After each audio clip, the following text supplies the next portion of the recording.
Hello students, और सब कैसे हो। Welcome to my YouTube channel. जैसे कि आप सभी मेरे को बहुत अच्छे व्यूज़ दे रहे हो, मेरी वीडियोस को बहुत अच्छा शेयर कर रहे हो, तो वैसे ही मैं ये भी चाहती हूँ कि आप मेरे चैनल को सब्सक्राइब करना मत भूलो, अपने फ्रेंड्स में वीडियोस को शेयर करो। जैसे कि हमने पिछले 2 लेक्चर्स डिस्कस किए हैं। फर्स्ट लेक्चर जो कि हमारा सिनोनियम से रिलेटेड था और second lecture one word substitution. वैसे ही आज मैं आपके सामने अपना थर्ड लेसन प्रेजेंट करने जा रही हूँ, ईडियम्स फॉर कॉम्पिटिटिव एग्जाम।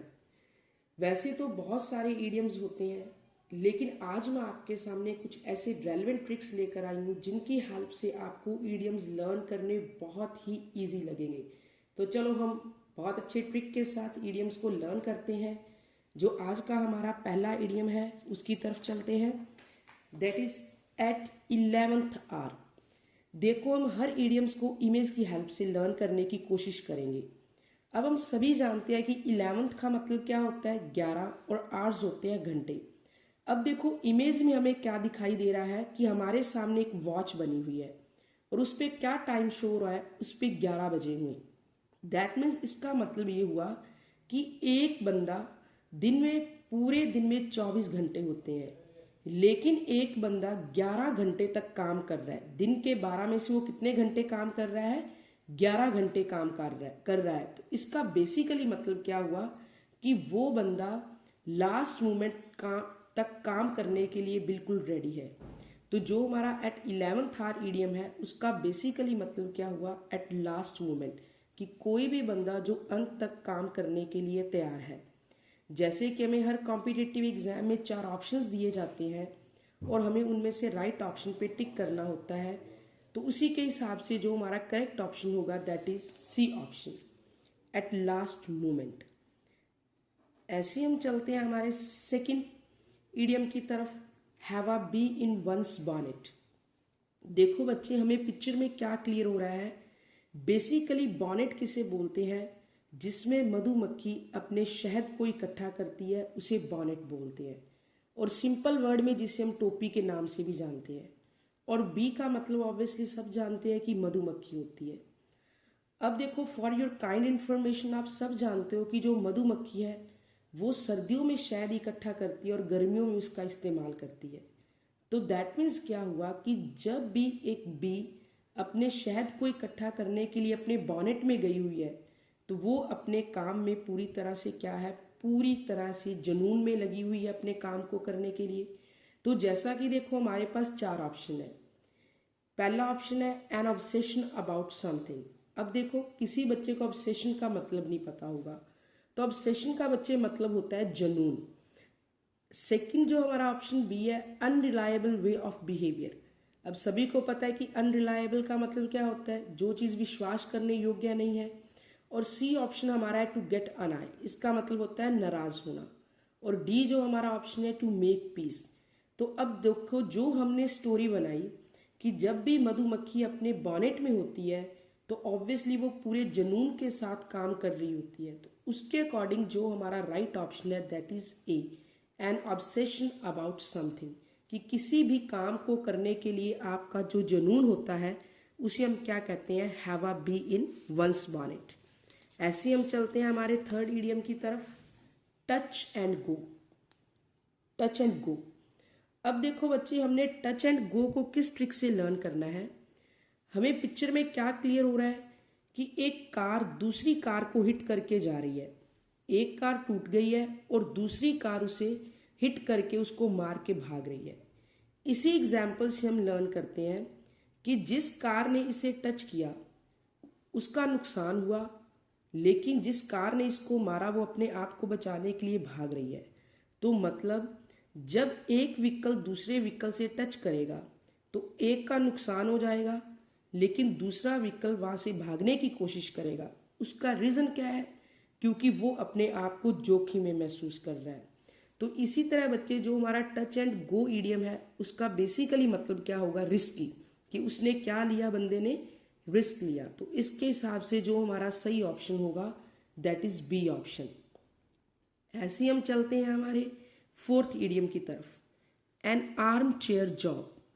अब देखो, हम इस पिक्चर में क्या देख रहे हैं कि सपोज एक पर्सन है, वो चेयर पे बड़े रिलैक्स वे में बैठा है, बहुत ही आराम से बैठा है। मे भी हम ये मानकर चलते हैं कि उसकी कंपनी में पोजीशन बहुत अच्छी है, उसको बड़ी कंफर्टेबल जॉब मिली हुई है। एंड आर्म चेयर बच्चे जॉब को हम पिक्चर से क्लियर कर रहे हैं कि एक पर्सन एक चेयर पर बैठा है बहुत अच्छी, और उसकी बाजू पीछे है, वो कोई काम नहीं कर रहा है। तो इसका बेसिकली मतलब ये निकलता है कि जिन लोगों की आर्म चेयर जॉब होती है, जिन्होंने सिर्फ टेबल पर बैठकर सिग्नेचर ही करने होते हैं, लेकिन उनको ज़्यादा हेडेक नहीं लेनी पड़ती, तो इस तरह की जॉब ऑब्वियसली कैसी होती होंगी, उनमें इनकम भी ज़्यादा होती है और कंफर्ट्स भी क्या होते हैं, ज़्यादा होते हैं। तो इसके हिसाब से एन आर्म चेयर जॉब जो हमारा ईडियम है, उसका बेसिकली मतलब हुआ good income and high comforts, कि इस तरह की जॉब में आपकी इनकम भी क्या होगी, ज़्यादा, और आपके कंफर्ट्स भी क्या होंगे, आपको आराम भी क्या मिलेगा, ज़्यादा। तो इसके हिसाब से जो हमारा राइट ऑप्शन है दैट इज ए ऑप्शन। ऐसे ही हम चलते हैं हमारे नेक्स्ट ईडियम की तरफ, fifth, to be rolling in money. अब देखो बच्चे, हमें पिक्चर में क्या क्लियर हो रहा है कि सपोज एक कोई भी पर्सन बैठा है, उसके इर्द गिर्द पैसा ही पैसा है, मनी ही मनी है, वो मनी में ही रोल कर रहा है, घूम रहा है। तो दैट मीन्स आप इसे सिंपल एग्जाम्पल से कॉरिलेट करो कि सपोज एक पर्सन है, उसके पास बहुत सारा पैसा है, वो जहाँ भी घर में दरवाजे कोई भी ड्रॉयर लॉकर खोलता है तो उसे क्या मिलते हैं, हर जगह पे पैसे ही मिलते हैं, और वो हर वक्त क्या है, मनी में ही रोल कर रहा है। तो ऑब्वियसली वो बंदा क्या है, वो अपने आप में बंदा बहुत ज़्यादा अमीर है। तो that means to be rolling in money जो हमारा ईडियम है, इसका बेसिकली मतलब हुआ वेरी रिच, बहुत अमीर। ऐसे हम चलते हैं हमारे सिक्स्थ ईडियम की तरफ, टू बीट द एयर। अब देखो बच्चे, बीट का बेसिकली मतलब होता है मारना, और एयर का मतलब होता है हवा। अब हमारे पास एक इमेज है, उस इमेज में हम क्या देख रहे हैं कि एक बंदा एक दीवार को पुश कर रहा है, धक्का लगा रहा है, और उसे गिराने की कोशिश कर रहा है। ऑब्वियसली एक बंदा अगर दीवार को धक्का लगाएगा तो कभी भी उसे गिरा नहीं सकता। उसी तरह हमने एक एग्जाम्पल ली कि अगर कोई हवा को मारने की कोशिश कर रहा है, तो ऑब्वियसली हम हवा को कभी भी बीट नहीं कर सकते। तो हम इस तरह के काम कर रहे हैं जो कि हमारे लिए वो वाले यत्न जो बिल्कुल बेकार है, जिनका कोई फ़ायदा नहीं है। टू बीट द एयर बच्चे जो हमारा ईडियम है, उसका बेसिकली मतलब क्या होगा, to make effort that are useless, कि आप वो वाले यत्न कर रहे हो अपने काम में जो बिल्कुल यूजलेस हैं, जिनका कोई बेनिफिट नहीं है। तो इसके हिसाब से जो हमारा राइट ऑप्शन होगा that is C, to make efforts that are useless, कि आप वैसे यत्न कर रहे हो जिनको करने से आपको कोई भी फायदा मिलने वाला नहीं है। ऐसे हम चलते हैं हमारे नेक्स्ट ईडियम की तरफ, seventh, be in the driving seat.